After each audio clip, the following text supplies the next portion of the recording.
Hello and welcome to the Locker Room. I'm Nic Belardo. Today we're joined on the panel by Josh Matic, Tom Logan and Tom Adam. Welcome, boys. Thanks, mate.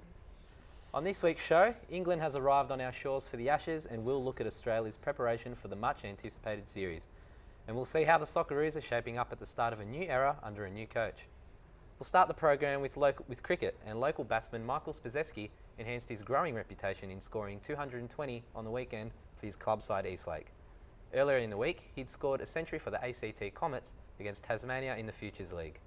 Spizeski has been the competition's highest run scorer for the past 2 seasons and hopes his club and representative form will land him a lucrative contract in the Big Bash competition this season. Stephen Smith has the story. After making his first grade debut with Queanbeyan at the age of 16, Michael Spizeski spent 6 years with the Blue Bags as a major contributor with both bat and ball. Last year he switched clubs to Eastlake, where he guided the team to their first premiership in 7 years. The biggest thing was we had a very successful team in Queanbeyan, and we won everything in a few years in a row, so I thought we'd challenge myself, come back, play a few more mates. Spizeski, the captain of the ACT Comets side, has been succeeding in all forms of the game, but it is in the T20 that he truly excels. I back myself as a big hitter. Don't mind seeing the ball go over the ropes, so definitely got my eyes on a Big Bash gig if that's possible. Prior to last year's Big Bash competition, Spizeski trialled with a number of state sides, but was unable to secure a deal. I've had a few talks about moving, but it never really shot through. I had trialled with the Queensland team and Renegades the last couple of years, but I think you need a bit of luck, to be honest, to pick up one of those state contracts. You just got to be in the right place at the right time and perform well. With yet another strong performance out here at Kingston Oval, Michael Spizeski has pushed his case forward for a Big Bash debut, a proposition coach Gary Goodman believes is well deserved. Without a doubt he'd be a key player for any Big Bash team. The critical thing is he can hit a ball over the fence.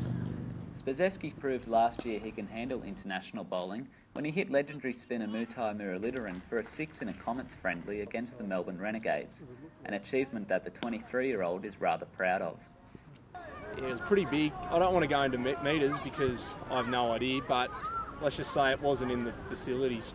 With this year's Big Bash League fast approaching, he will need to impress when he trials with a number of state sides next month. I'm Stephen Smith for Now UC News. Michael Spizeski is trying to gain some national level exposure, but recently the one-day side has been doing just that in the lead up to this summer. Now, I don't know about you guys, but a lot of people have been saying that the series, like the one we just saw against India, was a bit of a waste. TA, what's your take on that series so close to the Ashes? Well, I think Cricket Australia have got it wrong, putting such a high level of energy ODI series in India such soon before the Ashes. I mean, it's 2 weeks away, and we've come away with an injury to a talisman batsman in the middle order.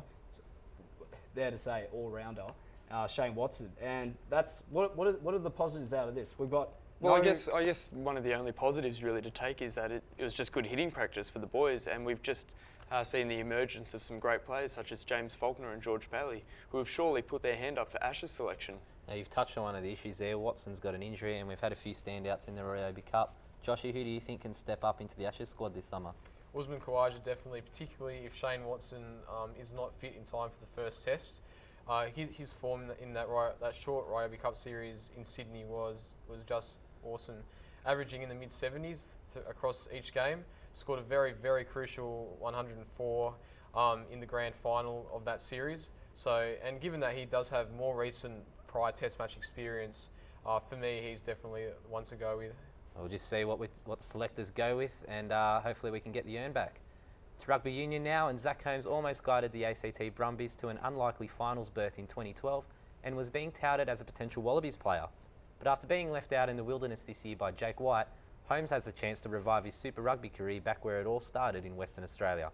Joshua Matic has a story. It's the homecoming of dreams for the 23-year-old double John Ident Cup Premier. Now former Tuggeranong Viking, Zach Holmes has moved back to his hometown of Perth to chase a regular Super Rugby spot. And while his time in the ACT was shorter than desired, he has no doubt it has prepared him for bigger things. To finish with these boys on a high and getting 2 premiership here really left my time in Canberra on a high note. Despite being continually overlooked by the ACT Brumbies this season, Holmes is all smiles, knowing he already has 10 Super Rugby games up his sleeve. The fly half and goal kicker racked up a mammoth 79 points for the Brumbies and showed similar form for the Vikings. He also starred in the Brumbies World Club Sevens Championship win in London under backs coach Steve Larkham, and despite being drained of Super Rugby in 2013, is confident he can make more game time on the West Coast. I've been working hard on my game with Stephen Larkham and going through my games each week and looking to improve. Holmes says the strength and discipline culture at the Tuggeranong Vikings means he'll be fully fit to play for the Force next season, despite not having played Super Rugby for over 12 months. Vikings head coach Brad Harris has seen Holmes develop into a professional rugby player over the last 2 seasons. He says the best thing Holmes will bring to the Force is ability to play a full season and avoid fitness concerns. But he rates Holmes too good a player to give the Vikings raps for the Force. If anything, I'd probably say it's the other side, mate. It's what he's brought to our program and what he's brought to our club. Holmes' time with the Australian Rugby Sevens in 2010 will no doubt play in his favour when the Force give him serious thought in the off-season. Holmes says his priority is just getting game time. Joshua Matic, Now UC News. Now, Zach Holmes has packed up and gone off to Perth, but the Wallabies have made the trip to England and Europe for the spring tour. Tommy, what's your take on the first 2 matches? Yeah, look, it was a disappointing first up loss to England, but I think the boys bounced back with a win against Italy, and I thought there were some really good performances from some individuals in the team. Israel Folau had another great game. Nick Cummins with 2 tries, I thought was a standout player as well. And Ben Mowen as captain, I thought really stood up. And not to mention Quade Cooper in the vice-captaincy role. I thought both were quite outstanding for the Wallabies. I think Ben Mowen is coming into that role. He's bringing his leadership traits and everything else he's got from the Brumbies back into the Wallabies. And I think he is definitely a keeper and wants us to keep around for the next few years. You see how he directs the players and leads them on the field and the scrums and the lineouts, and that's exactly who we need, you know? Now, Josh, I was just wondering what you were thinking about the captain appointments that I just spoke about, Ben Mowen as captain and Quade Cooper as vice-captain. Do you think that'll have any future ramifications for the Wallabies? I think definitely having Ben Mowen as the head captain, he'll definitely clean up the culture of the Wallabies and their on-field form. He's proven that he can do that. As 2 years as captain for the ACT Brumbies, he's brought them from down the bottom of the table to a grand final berth. Having said that, having Quade Cooper as vice-captain I think is an absolutely horrible decision, considering that it was only late last year that he labelled the environment around the Wallabies as toxic. I just couldn't believe that. Well, Josh, I have to disagree with you here, mate, because I think having Quade Cooper as vice-captain is an absolute masterstroke decision. I think it's going to force him to pick his act up both on and off the field, and I think it can only be a real positive for the Wallabies, and I think the future's only going to be brighter from here. Or maybe Cooper can be one of those players that steps up after their off-field indiscretions. But on to women's football now, and Canberra United is looking to bounce back after its W League title defence last season ended in a disappointing finish outside the top 4. United again have a strong international flavour to the team, with the arrival of a highly regarded coach from the Netherlands and imports from the US. The locker room's Angus Padgett went along to Canberra United training to see how the squad was taking shape. The departure of Premiership-winning coach Jitka Klimkova, as well as a number of other key players, means that Canberra United will enter into a new era in the club's short history when new coach Elizabeth Mickelson takes the reins for the 2013-14 W League season, which kicks off in 2 weeks' time. Mickelson faces the unenviable task of filling the boots left by former coach Klimkova, who took the club to its maiden title in the 2011 season. Yeah, for me as a coach, no pressure at all, because this is a fresh start for me. And what was happened in the past stays in the past, and it's the present. It's new for the players, new start, and yeah, we also see what's bring this season 6. Mickelson is a former Dutch international, amassing 95 caps in a long and successful career. After making the transition from player to coach, she says that she simply expects honesty and total commitment from all of her players. I'm a coach that is open and honest, and I expect that also from the players to me. I'm committed to the team, so everything should be arranged around and for the team. Key import Stephanie Oakes was added to the roster after being spotted by former coach Klimkova playing for the USA under-23 team. She says her new coach was intimidating at first, but she feels that she is the right person to lead the team back to the finals. I like her. She's very, very professional. I was a bit intimidated at first because she's very, very serious. when you first meet her, but she's very professional, knows what she's doing, and so it's been great, yeah.